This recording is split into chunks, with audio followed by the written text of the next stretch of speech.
Thank you. Please go to where you can see the screen, because this is a visual presentation. If you can't, you're going to miss some. Can tourism coexist with a fragile planet? No. We talked to a couple of politicians about this who have solutions. Kim Jong-il felt that you just build a wall and they can't leave. And Trump just felt you just build a wall and they can't come. So, unfortunately, those solutions don't appear to be acceptable socially to people like Canadians stuck here in November and looking for some alternative to freezing in the dark. So, what we've looked at, make sure this one works, yes, is that there are problems dealing with tourism. Tourism is the largest industry in the world now. It's outgrowing the others. 1.3 billion arrivals across international boundaries this year, growing 10% per year. It's the principal source of foreign exchange for 40 countries, and a very significant one for about half of them in all. The largest mass migration in human history every year. And that just counts the people who go across boundaries. If you talk about China, huge internal tourism, 80% of the tourism's inside.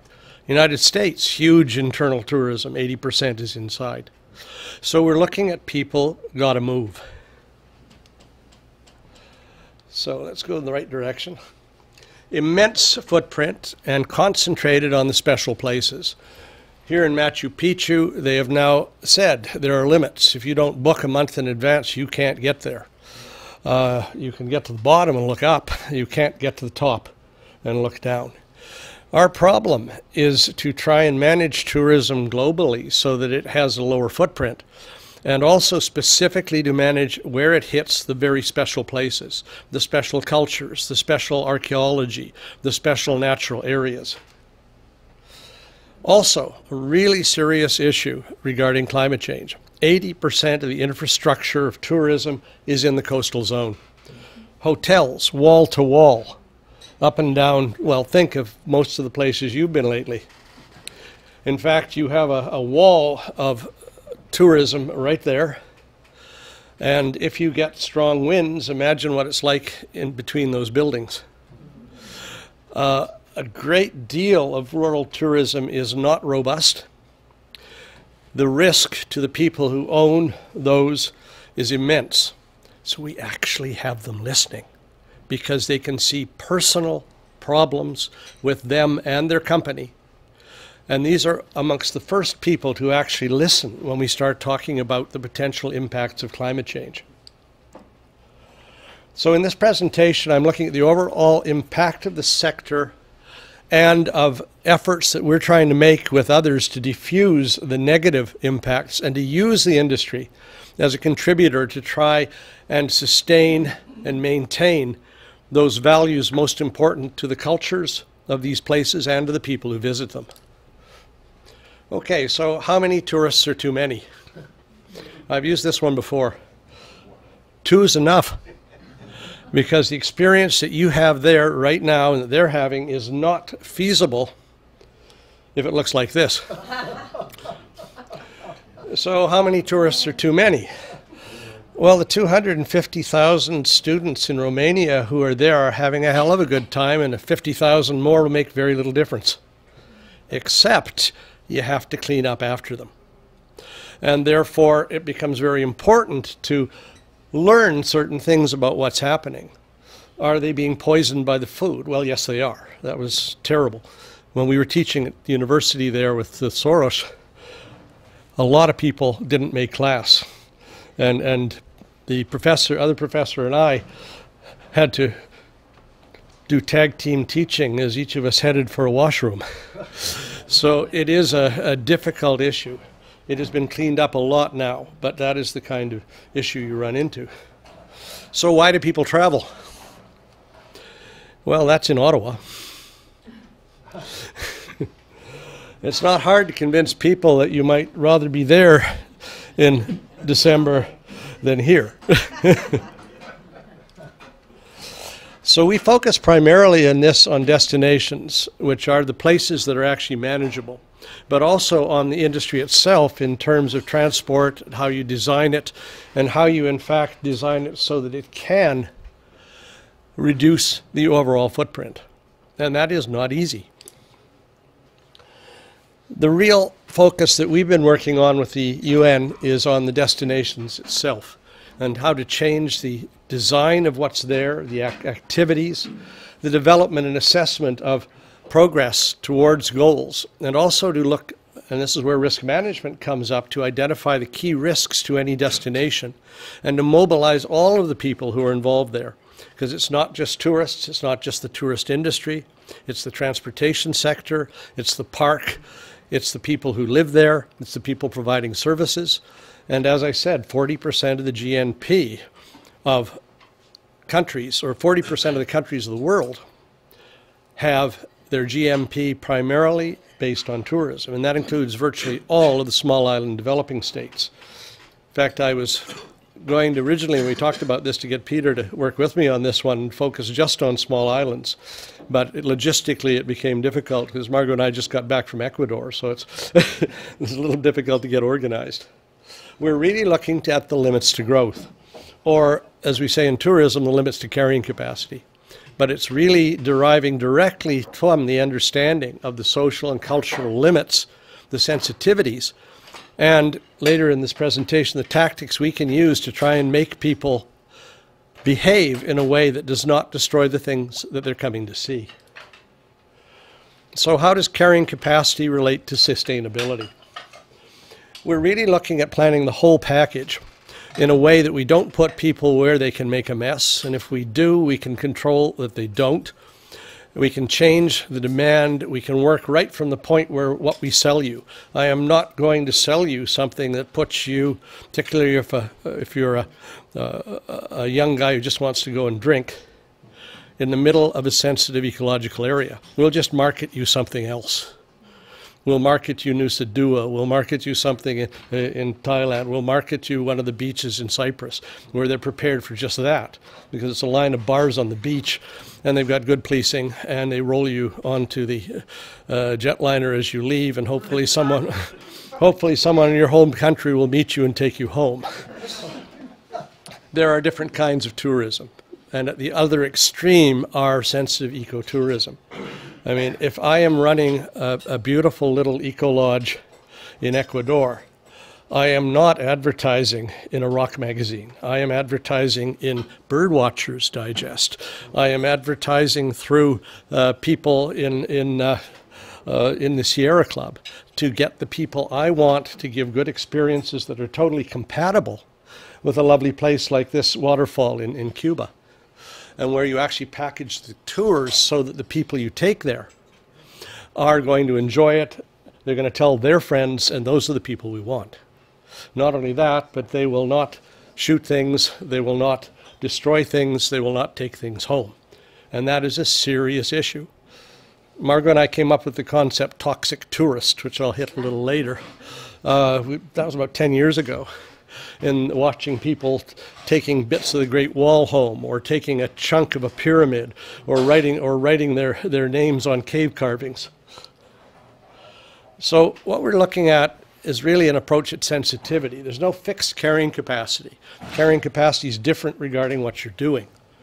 Yes, it's tourist numbers, but what they're doing makes a big difference. If they're driving off-road vehicles through the jungle, it's a lot different than walking silently through with a camera looking for wildlife. In fact, if you're in the second group going through, you don't want to follow the other ones, you'll never see anything. If you take a safari in Africa, make sure you're in the first Jeep. Because the people in the second and third Jeep won't see anything, but you'll have a good time. Also, how people are guided and controlled, and the specific sensitivity of each ecosystem. And we have a lot of tricks that we deal with, and hopefully you don't see them and you still have a good time. So ultimately, of course, you got to clean up after them. But what you really have to do is design and build something from scratch. so that you have controls right through. And I'll hit one a little later on San Miguel de Allende, where this summer we worked on carrying capacity for them, to show you some of the tricks we were trying to use. We have been for a number of years, since starting in 1992, developing an indicators program for the people who manage destinations and tourism anywhere that really looks at what key measures you have to have of things that change that could harm your destination, whether you have success or whether you don't. And starting in 1992 in Prince Edward Island, we started to develop this for UNWTO. And this has been going on for many years now, and it has really caught on.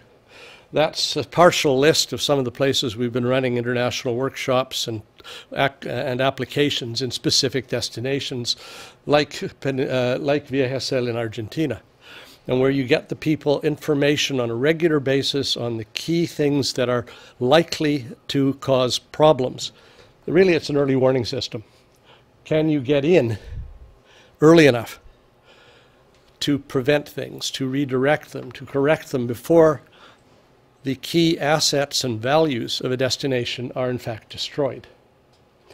It's now the foundation for sustainability action of various kinds in over 100 countries.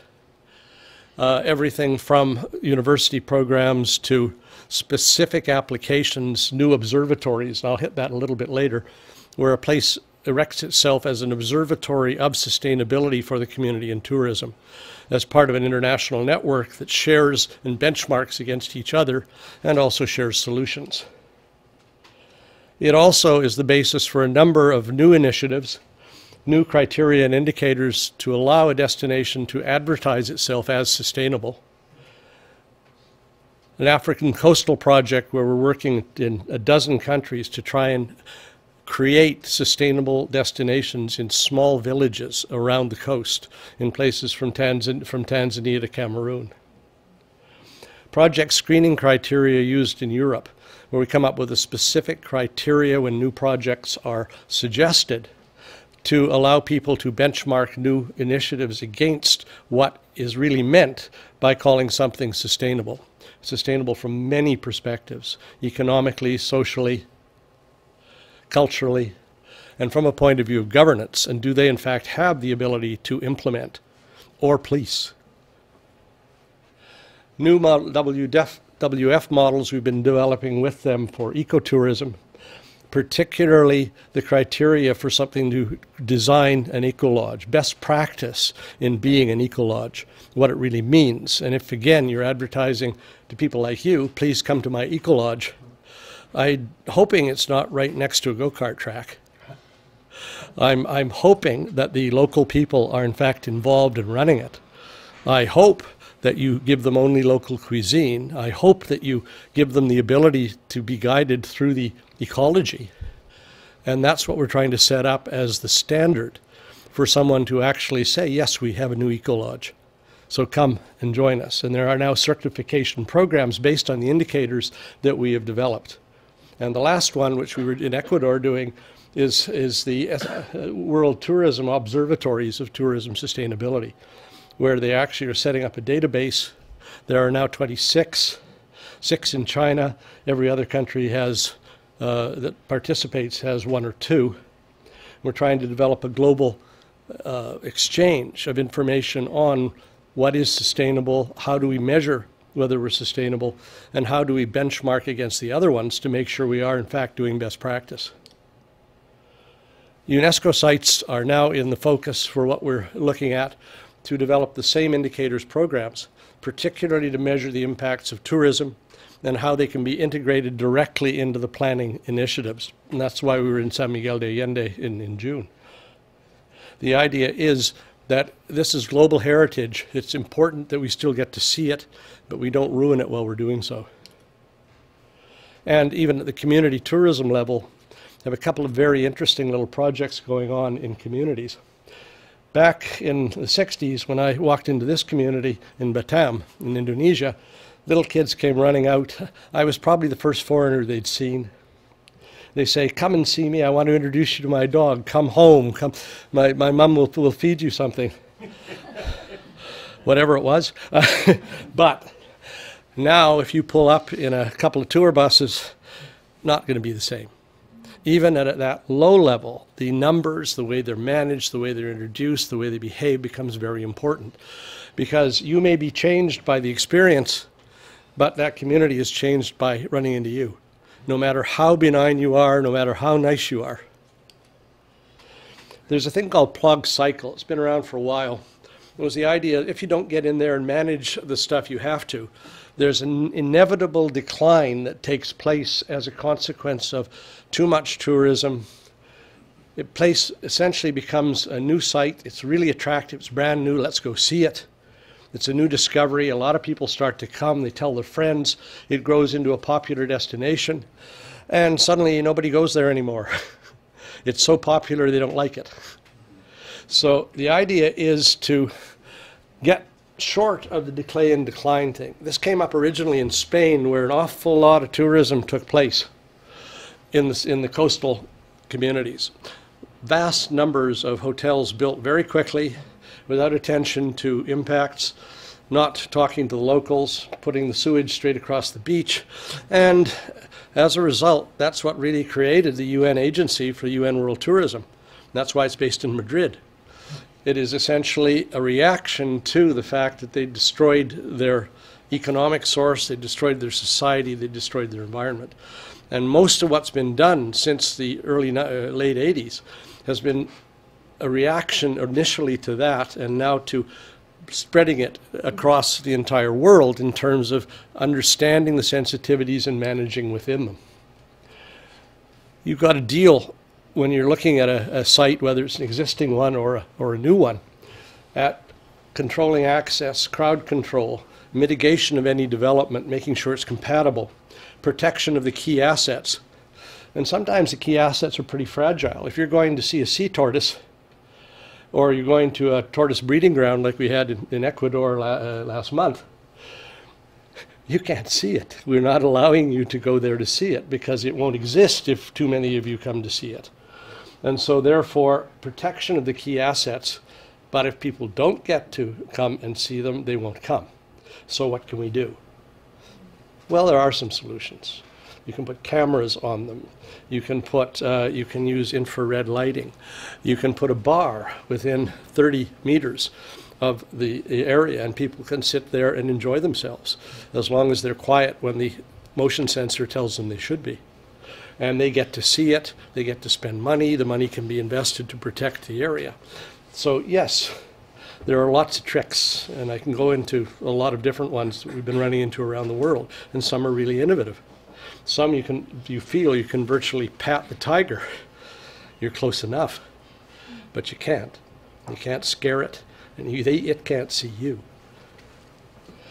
And managing tourist behavior. That's why guiding is so important in many of these sites, where we won't let you in without someone who's going to essentially say, no, you can't pick that flower, or no, you can't step there, or you're not allowed to pat the tiger. And of course, clean up after them. And the better the site, the more fragile the site, often the more popular it is. And there indeed are toxic tourists. The guy who essentially wants to shoot the last whatever it is, or eat the last mushroom of that kind on the planet just for knowing they did and to tell everybody. So, we've got some interesting questions. First, is tourism a human right? I don't have an answer for that, and I'm quite prepared to accept answers. In North Korea, they don't think so. Our experience is property. So, can I sell my experience? Are there property rights? Do I get to take your picture? Or do I have to reward you? Are the experience that I have saleable, or do you have to experience it yourself? And then how has it value? And does it have monetary value? Perhaps, because people are definitely willing to pay. Do experiences substitute for goods? Well, I'm not buying the Cadillac this year because I'm going to Tahiti. Perhaps. And for the places you visit, what are the limits to acceptable change? Am I prepared, as we did in Cameroon with the little village, to actually put toilets in in order that we could have an eco-lodge, and to spend or try and get enough money or borrow enough money to put clean water in, so that people could stay, and then the women would cook them food. They could experience the lovely, they could go out fishing with the people. But there are limits to that change. And there are no projects without repercussions.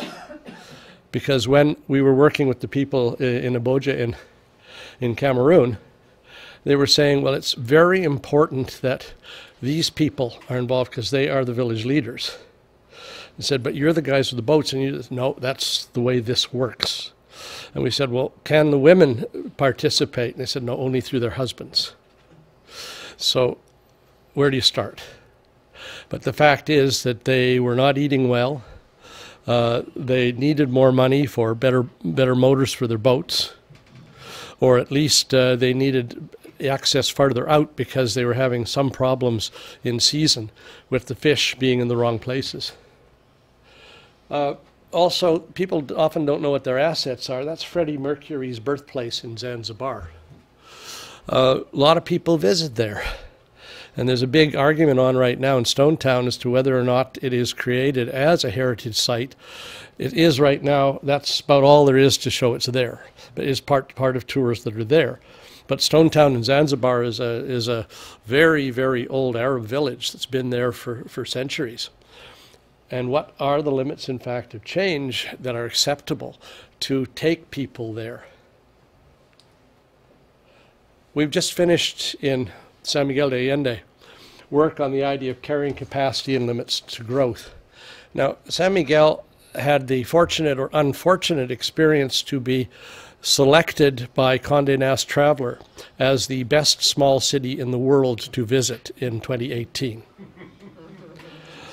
And National Geographic Traveler identified San Miguel de Allende as the best place on the planet to retire in 2017.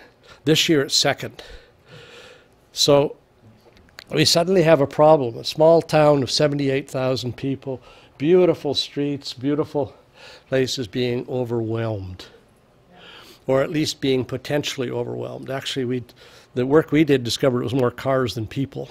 And as long as we can get most of the cars out of the place, its real sensitivity will be reduced because it's being pretty well managed. Right now, thousands of people from cities a very short distance away come there for lunch. And when 10,000 cars arrive for the 500 or 714 parking spots, there's kind of a problem. When 200 buses arrive for the 8 spots for buses, there's kind of a problem. And unfortunately, as in Guanajuato, which made the papers a few days ago, it's another hill village fairly nearby, a lot of people drive, park, bring their lunch with them, enjoy the place, leave the mess behind and leave. And in fact, unless you have a pay parking system, you're not even getting the parking fees. So all of this was part of the package that we were doing for them. And the study is going to be published in both languages, English and Spanish, hopefully this month. But what we've recommended for them is creating a fully pedestrian precinct, but an adjustable one, so that on fiesta days and on weekends it's going to be a lot bigger. They already are building 3 parking lots on the outskirts of the village, and they will have a shuttle bus that will drop you off anywhere. And it will be less than the price of parking, and you can use it as many times in a day as you like. We're looking at specifically designed pedestrian routes through the downtown signage to put people, so you can take the artist's route, or you can take the heritage route, or you can take the religious route, or you can take the handicapped accessible route. All of these will be marked, and we've been coming up with specific ways to do this. Guided tours only into a few of the most congested places, particularly on weekends into the parroquia, the principal cathedral. Walking routes through the streets, which will be shut off during weekends so that you can take tours through them. We're also putting in questionnaire systems for locals and for tourists regarding the sensitivity they have to any changes, and whether or not they would put up with having to pay to go in on weekends, for example. All of this is part of study that we've been doing and putting together, and it's part of the new observatory system we're trying to do in the state of Guanajuato. Aha. So how do we lower the footprint of each tourist?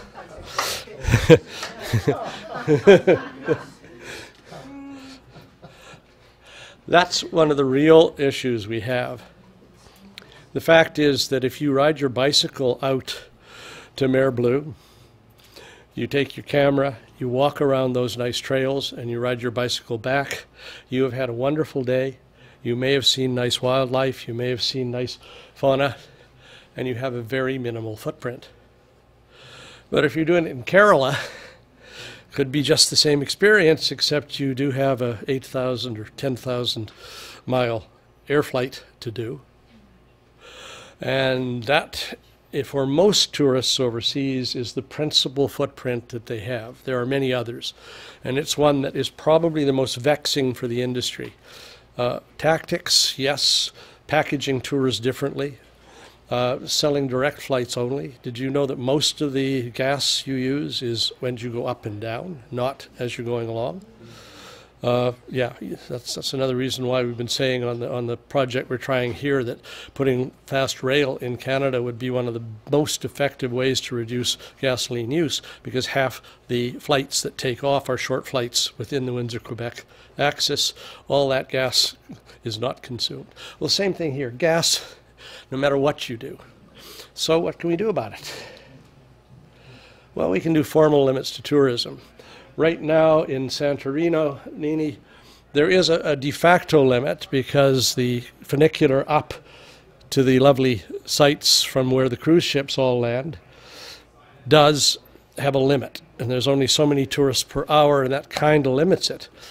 Except an awful lot of people get so desperate after 3 hours in line, they walk up or down. And that's both dangerous and for older people very difficult. It creates other issues.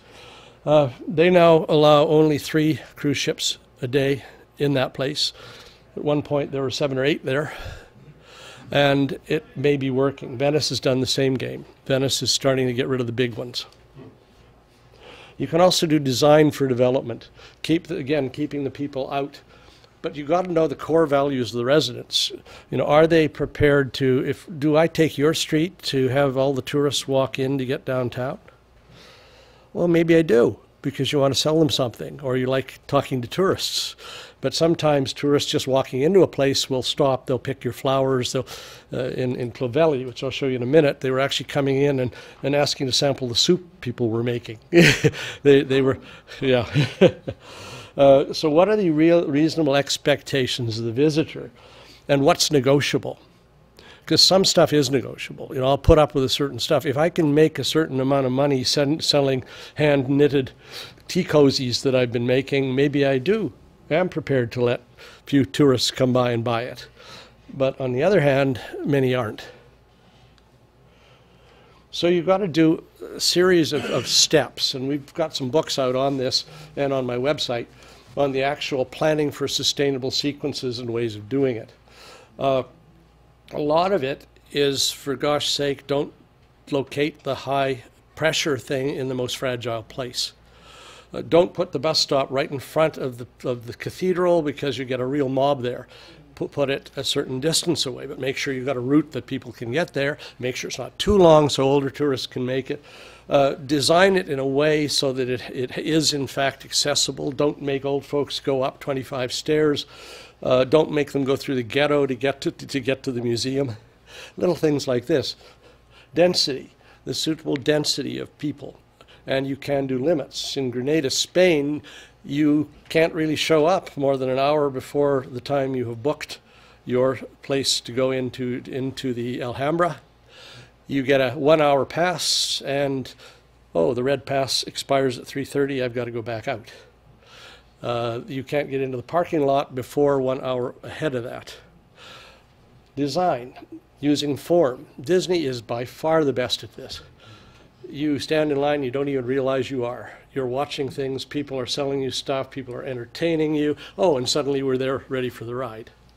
And Disney's selling this worldwide. The entrance to the caves in Barbados is a really good example, where Disney was hired to build it and to put the train through the caves so that you look like you can touch the stalagmites. Can't quite reach them. And as you go into the beautiful one, the lights come on, and it's beautiful, but they go off to stop the algae growth the moment you leave. It's all by design, so that there's all sorts of design solutions that can be done. Sometimes you wonder why you're doing a long, windy path to get to something instead of just straight. Well, that's because we don't want the people all crowded up in a line in one place. There's all sorts of design tricks. User control or management. Disney's really good at this because he dresses people up like Mickey and Minnie, and they control you. And they're the ones who tell you to don't write graffiti on the walls, but they do it so nicely. It's well trained. Enforcement. Really difficult in remote places. How am I doing time-wise? Yeah, I'm getting there. Yeah. I can quit any time. No, I can't, but that's all right. The enforcement. One of the most interesting approaches to enforcement is in eco-tourist areas, and that's where the guides themselves and the other tourists do the enforcement. But what it means is education. And the stuff we've been doing in Cuba, we have worked with Transat to get a 5-minute video on each plane. And as you arrive a little ahead of Cuba, you are told essentially the rules of behavior on beaches and particularly coral reefs. If you do go to coral reefs in a boat or whatever, we've trained the guides to the point where they reinforce this, and they tell you you're not allowed to stand on the reefs. The whole range of things that essentially defuse your worst behaviors. And of course, they're there to enforce things. They're the ones who tell you, no, you must put that coral back. So a lot of it in the Arctic, what do? The guides essentially report each other. They're a commune. The same thing in the whale watching stuff we set up in Argentina, where they police each other.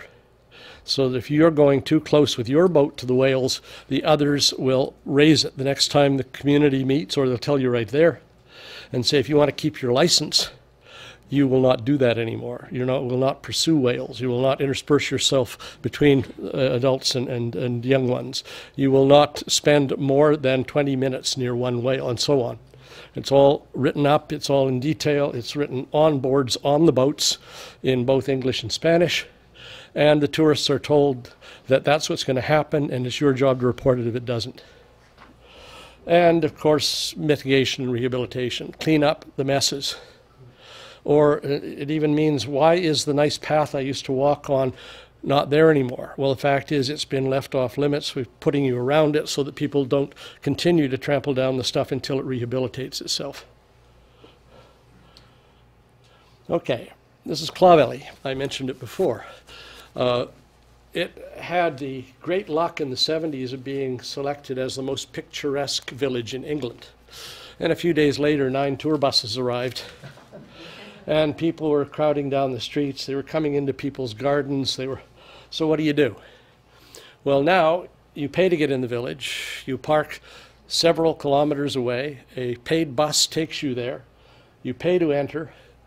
You are given a 20-minute movie about the history of the village in the entry place, and then you are released 200 people at a time every 20 minutes.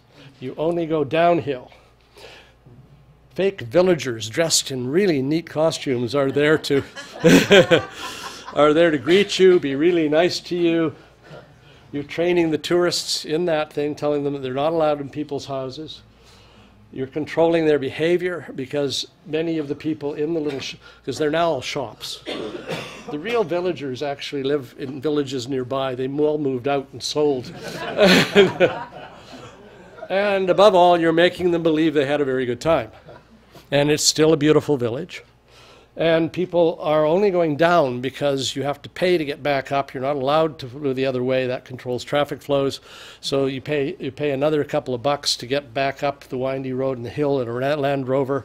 And at the top, of course, there's the compulsory place where you can buy artifacts as you leave. So that's one design. Here's another. That's the glass bridge that was just put up a year or two ago in Zhangjiajie. Okay, right away, limits on numbers. You're allowed 800 on it at a time. And the day they opened, they had 300,000 people arrive. It'll get even worse when the new high-speed rail gets there from Beijing, because right now it takes several days to get there. It'll be 6 hours once the high-speed rail is put in. Limits on numbers. So what they did right away was they immediately shut down for a week. They withdrew all tickets, and then they forced everyone to book 5 days in advance and book very specific times. And it, once again, just like the Alhambra, you get a red ticket, it's good from 2:30 till 3:30, or in this case, it's an hour and a half. You are still allowed to lie down on the glass and have your picture taken through with the 1 kilometer cliff behind you. A lot of people crowd the edges because that's the one place where there's a sort of 1 foot wide place. You're not straight on glass, so it's a little bit exciting. Pricing strategies. Well, they looked at that and they thought, well, right now it's costing you the equivalent of $150 a visit. They tried raising it to 300 and it made no difference whatsoever. They've been looking at quota systems, and they have in fact put a quota in for foreigners who've come all that way as part of a package. Lotteries. We've recommended that they try that. They may have to. Right now it's simply first come, first served, but you can probably wait for 3/4 of an hour at 6 in the morning to be the first one on to get the 700 or 800 that they will sell for each hour that day. Marketing strategies. Build another bridge. New one's being built right now, so you can then put some of the people onto another bridge. Image management. What you do is you start looking at trying to defuse the demand by creating a different image. Show Granny walking across it. Yeah. And suddenly all these young bucks who want to be there and just be seen to be standing on the bridge or jumping on the bridge or may not go there so long. The trouble is they've just put a bungee jump, the world's highest, right in the middle. So you can do that too while you're there. I forgot to ask the cost. And you do niche marketing and the other one demarketing, where you essentially market something else or try and spread it or co-market it with 5 other sites. So you got to buy all 5 and then you just get to visit this as part of it. A lot of tricks that we try to do to make people put less impact on one place. This is a brand new built site. It's not fragile except maybe, well, you're not allowed. The biggest pain on this one is you have to wear their shoes because they don't want anybody with spike heels jumping up and down on the glass bridge. And believe me, everybody jumps up and down. I have a picture of me like this jumping in the air on it. Zoning, that's another big one. We simply zone stuff. The whole idea is to just keep the tourists where you have them under control, keep them away from other areas. We use this, and so does US, where essentially you're not allowed in a lot of places, but we don't even tell you where they are. You can't even find them on a map because they've been taken off the park maps. The controlled areas with access with trained guides where you're under control so you can't stamp down the precious vegetation. And so on, right up to the tourist service one, where essentially most people stay. Where you walk up to the rail, you get to see the pretty picture, but you're certainly not allowed off where you can touch it, feel it, or steal it. People management. Essentially trying to keep them where you want them. This little lady climbed up to Sintra and she was wiped. This is in Portugal. It's a cliff, goes down about 400 feet. So you put in timed visits. You put in, what we do in a lot of the national parks is we simply make everybody use a bus, and you only can stop at the places that the buses stop. And the bus stops are at places which you get a nice view, but you're not near something fragile you could ruin. A lot of places are doing this. There was a place called Canas last year in China, and they've done a wonderful job. They have 70 buses in this beautiful park. Looks just like Jasper. And they've rigged the whole thing. And again, they get about 5 times as many people in that park as they do in Jasper. And it's under full management. And they put lots of people, but they have them all in places that are prepared for them and where they are not able to do any damage. And also, as Margot works with me a lot on this, is creating special access systems for disabled tourists. And that's always a challenge because you don't want to deface the site. With many old heritage sites, you've got to be very careful. You can't alter the ways things on the outside, so you've got to do unique things. For example, if in Chapultepec in Mexico, the mountain there, nicest place in Mexico City to go up and look down. They had an old elevator built there for the Empress. It's now open to handicapped travelers.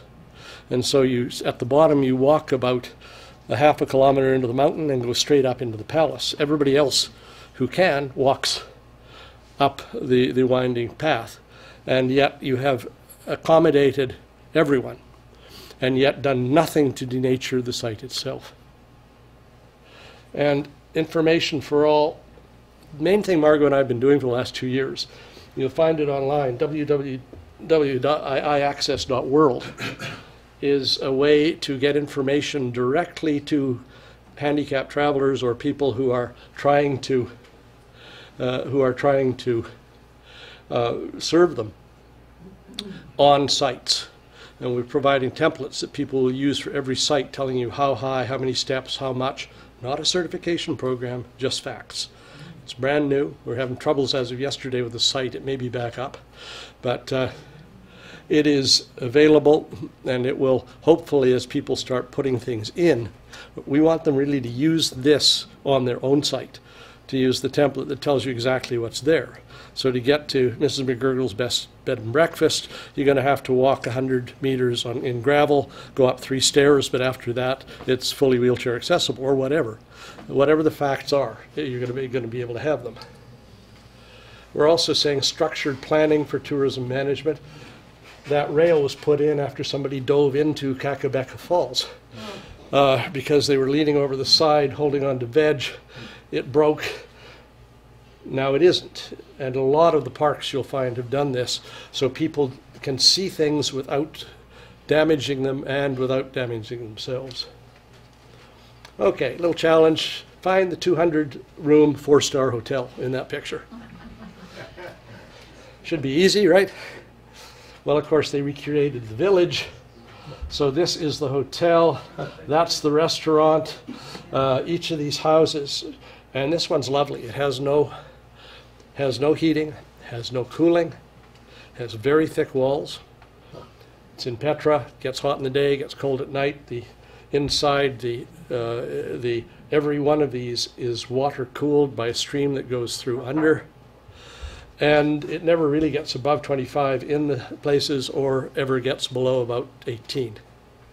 So again, it's using sensitive design in the place. And of course, where do you suppose all the villagers work?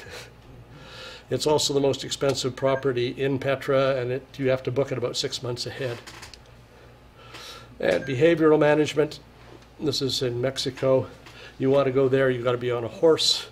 There are only 73 horses, therefore there are only 73 people at any one point of time.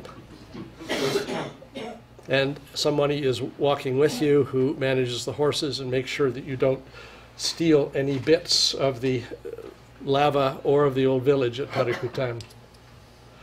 And as I say, clean up after them. You've got to have a cleaning system because people are pigs in every culture. So, few final ones. A systems approach to travel then. There's TUI Tours in Europe provides energy consumption data prices with its ads, so you can choose the lowest footprint one. Right next to the price, it's your choice. GAP will build a custom low impact tour for you, and you can specify that you want to do it almost all walking, that you want to do it at a place where you don't have high consumption fuel to get there. They are hand putting them, they put some online, but they're also hand designing them. Slow, local, and locavore travel sells very well now in Europe, where essentially you don't go as far, you spend more time there, you talk to the locals, you eat the local food, you maybe even help them prepare the local food. And it's going over very well. In fact, it's the fastest growing sector in Europe. We're looking at creating indices of cradle to grave for every trip, so that companies who are trying to be able to say we're green can actually prove it. And that links back to the stuff we did for the Global Sustainable Tourism Council on indices and how you're measuring the actual consumption right across the whole tour. Offsets, another one. If you're guilty, you can pay to preserve something to offset the stuff that you have consumed. Many of the companies now will sell you offsets. I don't really like these because at the moment there's almost no validation of where that money really went and whether it was invested in things that would really make a difference. So again, the Global Sustainable Tourism Council and the UN World Tourism are looking specifically at establishing standards so that if I'm selling an offset, they'll say, well, yes, this is a good one. Rainforest Alliance receives it. We know they use it for this. So therefore, it is a realistic offset for the amount of carbon that you did. And they did plant so many trees in this country using local labor and so on. Right now, that's very seldom available. Only TUI will, in fact, have a definite thing like that on their website. There we go, and I've already mentioned what constitutes a green destination. How about untravel? There's been several articles lately on will virtual travel replace real travel? And we don't know. We think that for people who are not very mobile and desperately want to visit Machu Picchu, yeah, that might work because it is good enough to send someone through with the virtual camera on and they can do the walk and they can look at everything. And there's a new one where you can actually send someone through with a multi-camera and you go on and you can actually use the joystick to plot your route, follow through it. It's being used now for some resorts so that you can walk out the front door of the resort, you can decide which way to turn to see whether it's a nice beach or a garbage dump and so on. So it is definitely coming in. But the other thing is we think it could just be a very attractive trailer where I go on and I get even more interested in going to the Seychelles because it looks so lovely. We don't know. We have no data on that one. So what do we want to sustain? That's what we're coming back to. And we've been working with individual destinations to have them come up with the wish list and helping them design methods to get them what they want. It's much rougher globally. It's much rougher at a countrywide. You know, when we have a dialogue with people, with urban and rural people, at the same time, they may have totally different images of what they want to sustain, what they want to have. So that's one of the big challenges for the next few years, is to try and get larger scale consensuses on that, and that besets all of the things we're trying to do internationally, whether it's with regards to protection, whether it's with regard to health, whether it's with regard to climate change, to foodstuffs, all of that. Very little consensus at a level larger than small organizations or small destinations. We're also suggesting some basic training. There's a thing we put out called the Desiderata for tourists.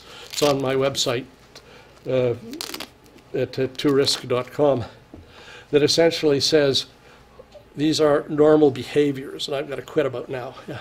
Normal behaviors that we would expect for tourism. To know what they're doing, understand before you get there, understand what the sensitivities are. So conclusion is that tourism has immense economic potential, even in fragile states, as long as you have the management schemes in place. You can contribute.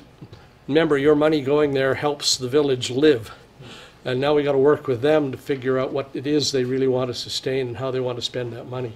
And what are the limits to acceptable change? And as professionals, we need your help on creative solutions. You know, how are we going to convince you not to go to Cuba when you're standing in a snowdrift? Maybe we aren't, so what else is it we can try to do? People will travel. How many of you have traveled more than 100 miles from Ottawa this year? More than 1,000? Most of us, yeah. Are we going to be able to tell you not to? No. So therefore, in a sense, we're dealing with a human want and perhaps a human need. But the other observation I had is that that wasn't a problem more than a few hundred years ago. Nobody had the discretionary time, the discretionary money to do something like travel. If you went to the next village, it was to buy something or to escape. It was not to visit the nice people there and see if you can try their cuisine. In fact, you might have been part of their cuisine if you were not careful. So, may you use your skills to contribute to a more sustainable world in which tourism is a positive building block. And we put out a lot of books, there's a couple of them on just that, on the key factors and key indicators. And I'm quite happy to answer questions at this point. Thank you.